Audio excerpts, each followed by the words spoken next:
त्वमेव माता च पिता त्वमेव बन्धुश्च सखा त्वमेव विद्या द्रविणं त्वमेव सर्वं मम देव देव।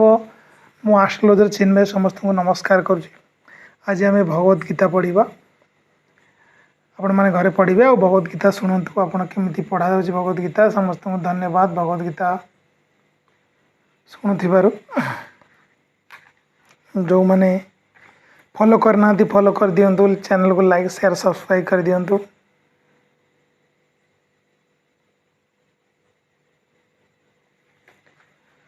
आज आम पढ़ा दशम अध्याय ओम परमात्मा ने नमः अथ दशम अध्याय विभूति जोग। मु खाली ओडिया पढ़ी अनुवादटा।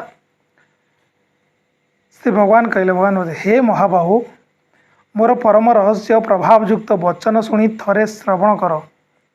मोर परम रहस्य और प्रभावयुक्त वचन पुणी थरे श्रवण कर। तुम्हें मोठारे अतिशय प्रेम रखुच, तुमर हित कामना करी मु यह कहिबी। मोर उत्पत्ति अर्थात लीलार प्रकट होउथिबा रहस्य देवता माने जानती नहीं कि महर्षि माने जानती नहीं। भगवान कौन कहते मोर उत्पत्ति देवता माने जानती नहीं कि महर्षि माने जानती नहीं, कारण मुझे सब दृष्टि देवता मान तथा महर्षि मानकर आदि कारण। जे मते अजन्मा अर्थात प्रकृति रे जन्म रहित अनादि लोकमहेश्वर बोली तत्व तो जानती मनुष्य मानक मध्य थिबा सही ज्ञानी पुरुष सकल पापरु मुक्त हो जाती।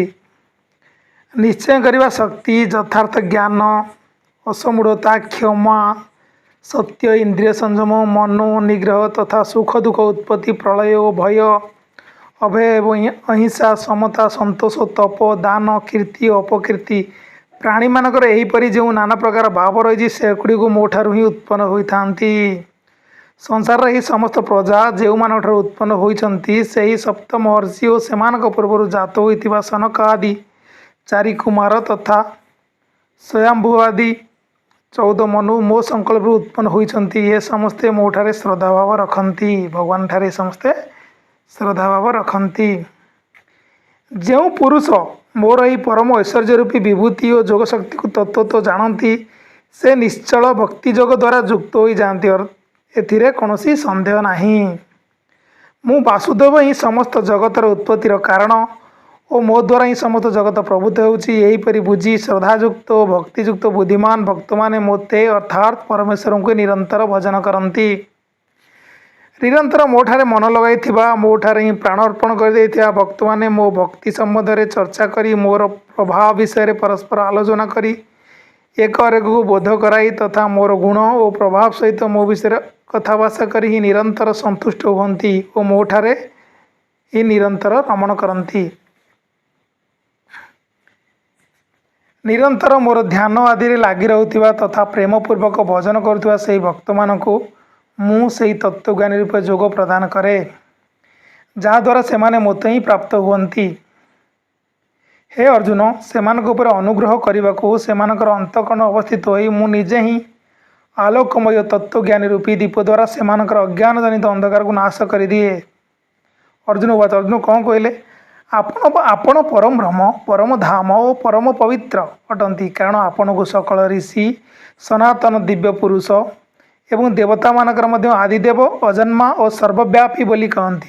देवर्षि नारद तथा असित देवल ऋषि तथा महर्षि व्यास मध्य सेहीपरि कहती। आपण निजे मध्य मते सही कथा कहते। हे केशव, आपण मते जहाँ किछि भी कहते से सब को मु सत्य बोली मानुछि। हे भगवान, आपणकर लीलामय स्वरूप को दानव माने जानती नहीं कि देवता माने जानती नहीं। हे प्राणी मानकर सृष्टिकर्ता, हे प्राणी मानकर ईश्वर, हे देवादिदेव, हे जगन्नाथ, हे पुरुषोत्तम, आपण निजे ही निज द्वारा निजको जानती। तेणु विभूति गुड़िक द्वारा आपण यही सब लोक को व्यापी रही। आपण ही निजर से दिव्य विभूति गुड़ी को संपूर्ण रूपे कहवाक समर्थ अटंती। तापर भगवान कौन कहते, अर्जुन कौन कहते, हे जोगेश्वर, निरंतर किपरि चिंतन करी करी मु आपन को जानी पारिबी एवं हे भगवान ଆପଣ କେଉଁ କେଉଁ ଭାବରେ ମୋ ଦ୍ୱାରା ଚିନ୍ତନ ଯୋଗ୍ୟ ଅଟନ୍ତି। ହେ ଜନାର୍ଦ୍ଦନ, ଆପଣଙ୍କ ଯୋଗ ଶକ୍ତି ଓ ବିଭୂତି ଆହୁରି ବିସ୍ତୃତ ଭାବରେ କୁହନ୍ତୁ। କାହିଁକିନା ଅର୍ଜୁନ ଆହୁରି ଶୁଣିବାକୁ ଚାହୁଁଛନ୍ତି ଭଗବାନଙ୍କର, କାରଣ ଆପଣ ଅମୃତମୟ ବଚନ ଶୁଣି ଶୁଣି ମୋର ତୃପ୍ତି ହେଉନାହିଁ, ଆହୁରି ଶୁଣିବାକୁ ଉତ୍କଣ୍ଠା ହେଉଛି।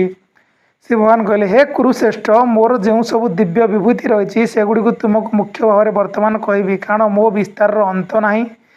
ହେ ଅର୍ଜୁନ, ମୁଁ ସକଳ ଜୀବଙ୍କର ହୃଦୟରେ ସ୍ଥିତ, ସମସ୍ତଙ୍କର ଆତ୍ମା ତଥା ସକଳ ଜୀବଙ୍କର ଆଦି ମଧ୍ୟ ଅନ୍ତ ବି ମୁଁ ହିଁ ଅଟେ। ମୁଁ ଅଦିତିଙ୍କର ଦ୍ୱାଦଶ ପୁତ୍ରଙ୍କ ମଧ୍ୟରେ ବିଷ୍ଣୁ ଓ ଜ୍ୟୋତିମାନଙ୍କ ମଧ୍ୟରେ କିରଣ ପ୍ରଦାନକାରୀ ସୂର୍ଯ୍ୟ ତଥା 49 ବାୟୁ ଦେବତାଙ୍କର ତେଜ ଓ ନକ୍ଷତ୍ରମାନଙ୍କର ଅଧିପତି ଚନ୍ଦ୍ରମା ଅଟେ।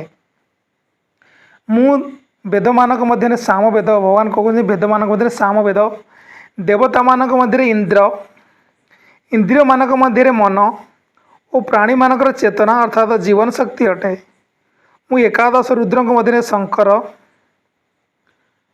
ଯକ୍ଷ ତଥା ରାକ୍ଷସମାନଙ୍କ ମଧ୍ୟରେ ଧନପତି କୁବେର ଅଟେ। ମୁଁ ଅଷ୍ଟବସୁଙ୍କ ମଧ୍ୟରେ ଅଗ୍ନି, ପର୍ବତମାନଙ୍କ ମଧ୍ୟରେ ସୁମେରୁ ପର୍ବତ ଅଟେ। ହେ ପାର୍ଥ, ମୋତେ ପୁରୋହିତମାନଙ୍କର ମୁଖ୍ୟ ବୃହସ୍ପତି ବୋଲି ଜାଣ। ମୁଁ ସେନାପତିମାନଙ୍କ ମଧ୍ୟରେ ସ୍କନ୍ଦ, ଜଳାଶୟମାନଙ୍କ ମଧ୍ୟରେ ସାଗର ଅଟେ। ମୁଁ ମହର୍ଷିମାନଙ୍କ ମଧ୍ୟରେ ଭୃଗୁ ଋଷି, ଶବ୍ଦମାନଙ୍କ ମଧ୍ୟରେ ଏକାକ୍ଷର ଓମ୍ ଅଟେ। ସବୁ ମନ୍ତ୍ରପୁର ଆମର ଓମ୍ ଉଚ୍ଚାରଣ କରୁଛେ। ମୁଁ ସକଳ ପ୍ରକାର ଯଜ୍ଞମାନଙ୍କ ମଧ୍ୟରେ ଜପଯଜ୍ଞ। ଆପଣ ଯେତେ ବି ଜ୍ୟୋତିଷରେ ଉପାୟ କରୁଛନ୍ତି ସବୁଠୁ ମନ୍ତ୍ର ଜପଯଜ୍ଞ। ଭଗବାନ କ'ଣ କହୁଛନ୍ତି, ମୁଁ ଯେତେବେଳେ ଯଜ୍ଞମାନଙ୍କ ମଧ୍ୟରେ ଜପଯଜ୍ଞ ମୁଁ। ଆପଣ ଯଦି କେଉଁ ମନ୍ତ୍ର ଜପ କରିବେ ସେଇଟା ଆପଣଙ୍କର ବହୁତ ଫାଇଦା। ଆପଣ ଯେଉଁ କହୁଛନ୍ତି ରତ୍ନ ପିନ୍ଧିବି, ପଥର ପିନ୍ଧି, ତାଠୁ ସବୁଠୁ ଭଲ ମନ୍ତ୍ର ଜପ କରିବା। ମୁଁ ସକଳ ପ୍ରକାର ଯଜ୍ଞମାନଙ୍କ ମଧ୍ୟରେ ଜପଯଜ୍ଞ, ସ୍ଥାବରମାନଙ୍କ ମଧ୍ୟରେ ହିମାଳୟ ପର୍ବତ ଅଟେ। ମୁଁ ସକଳ ବୃକ୍ଷ ମଧ୍ୟରେ ଅଶ୍ୱସ୍ଥ ବୃକ୍ଷ, ସେଥିପାଇଁ ଅଶ୍ୱସ୍ଥ ବୃକ୍ଷ ପୂଜା କରିବାକୁ ଅଛି। ଦେବର୍ଷିମାନଙ୍କ ମଧ୍ୟରେ ନାରଦ ମୁନି, ଗନ୍ଧର୍ବମାନଙ୍କ ମଧ୍ୟରେ ଚିତ୍ରରଥ ଓ ସିଦ୍ଧିମାନଙ୍କ ମଧ୍ୟରେ କପିଳ ମୁନି ଅଟେ। ମୋତେ ଅଶ୍ୱମାନଙ୍କ ମଧ୍ୟରେ ଅମୃତ ସହିତ ଉତ୍ପନ୍ନ ହୋଇଥିବା ଉଚ୍ଚଶ୍ରବା, ଶ୍ରେଷ୍ଠ ହସ୍ତୀମାନଙ୍କ ମଧ୍ୟରେ ଐରାବତ ଓ ମନୁଷ୍ୟମାନଙ୍କ ମଧ୍ୟରେ ରାଜା ବୋଲି ଜାଣ। ମୁଁ ଶସ୍ତ୍ରମାନଙ୍କ ମଧ୍ୟରେ ବଜ୍ର ଓ ଧେନୁମାନଙ୍କ ମଧ୍ୟରେ କାମଧେନୁ ଅଟେ। ମୁଁ ଶାସ୍ତ୍ରୋକ୍ତ ରୀତିରେ ସନ୍ତାନ ଉତ୍ପତ୍ତି ହେତୁ କାମଦେବ, ସର୍ପମାନଙ୍କ ମଧ୍ୟରେ ସର୍ପରାଜ ବାସୁକି ଅଟେ।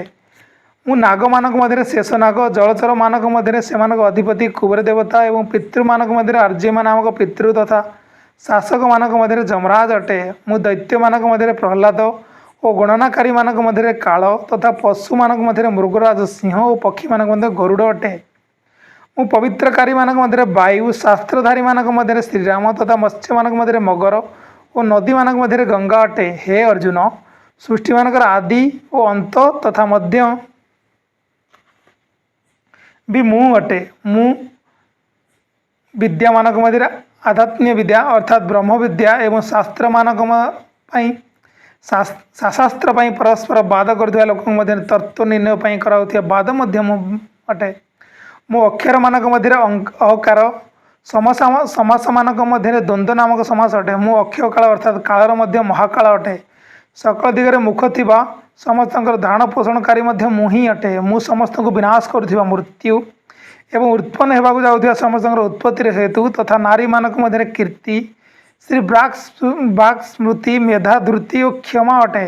ତଥା ମୁଁ ହେଉଛି ଗାୟନ ଯୋଗ୍ୟ ଶ୍ରୁତିମାନଙ୍କ ମଧ୍ୟରେ ବୃହତ୍ ସାମ ଓ ଛନ୍ଦମାନଙ୍କ ମଧ୍ୟରେ ଗାୟତ୍ରୀ ଛନ୍ଦ ଏବଂ ମାସମାନଙ୍କ ମଧ୍ୟରେ ମାର୍ଗଶିର, ଋତୁମାନଙ୍କ ମଧ୍ୟରେ ବସନ୍ତ ଅଟେ। ମୁଁ ଛଳନାକାରୀମାନଙ୍କ ମଧ୍ୟରେ ଜୁଆ, ପ୍ରଭାବଶାଳୀ ପୁରୁଷମାନଙ୍କର ପ୍ରଭାବ ଅଟେ। ମୁଁ ବିଜେତାମାନଙ୍କର ବିଜୟ, ନିଶ୍ଚୟକାରୀମାନଙ୍କର ନିଶ୍ଚୟ ଏବଂ ସାତ୍ୱିକ ପୁରୁଷମାନଙ୍କର ସ୍ୱାତ୍ୱିକ ଭାବ ଅଟେ।